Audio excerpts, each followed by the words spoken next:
What's going on YouTube? It's me, Austin, here from Just a Rough Fire Productions. Now, I have a little bit of a bad news regarding Hurricane Jose.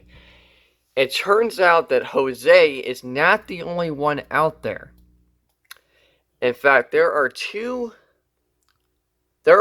systems that are forming out here in this area near Africa. This is where hurricanes usually form when they're heading into the U.S. They form in the Atlantic.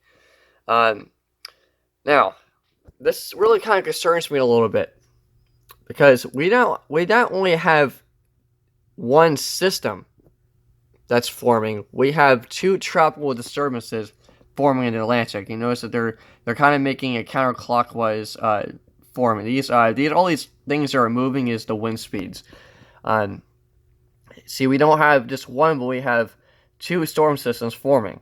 And over here, this is Hurricane Max, which is not going to have any threat to the U.S., but mainly will be hitting Mexico. Now, here's something that's a little bit more interesting. We notice this is Hurricane Jose. We're gonna talk to him in just a little bit. We notice there's a lot of circulation going around. If we pass forward to Sunday,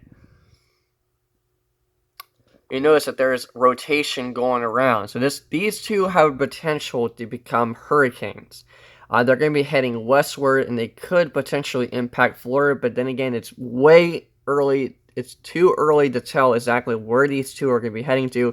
But based off the computer models, it looks like they're about to be heading west. So they may or may not have.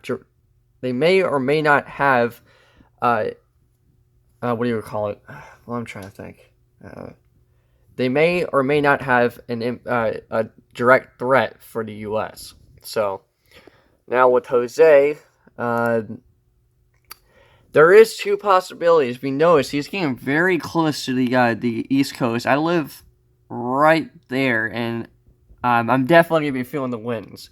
This is on Monday the 18th. This is where Hurricane Jose is by Monday the 18th, and he's kind of big. Now, he's not expected to become a major hurricane, but he could, by the time he hits up to the East Coast, he would become a hurricane, a Cat 1 hurricane with about 80-mile-an-hour winds. Currently, at this stage, position, he is a Category 1 hurricane with 80-mile-an-hour winds.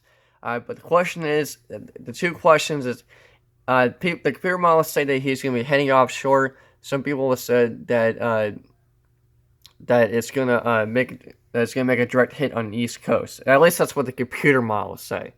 But then again, I do not know exactly where this thing is going to be heading to. It's just too early to tell. But based off of these computer models, this is not good for us on the East Coast. But the spaghetti models and the Euro models are expected to change at any given time. But I'm hoping that I don't think that the Weather Channel has mentioned these two ones down here. I guess it's probably because they don't know about it. But when these things start forming, they'll eventually cover them. And usually, the Weather Channel is there's a place I go to find out the latest weather updates, since they're the number one trusted source for the weather. But anyway, so that's about it on these two ones. As I said, they do have the potential to become hurricanes, but the question is where they're going to be heading. It looks like they're heading westward, but we do not know exactly. We won't know exactly if they're going to make a threat for the U.S. mainland until these two come up to the Dominican Republic. So, anyways, I thank you guys for watching, and I will have an update next week and figure out where these are heading to.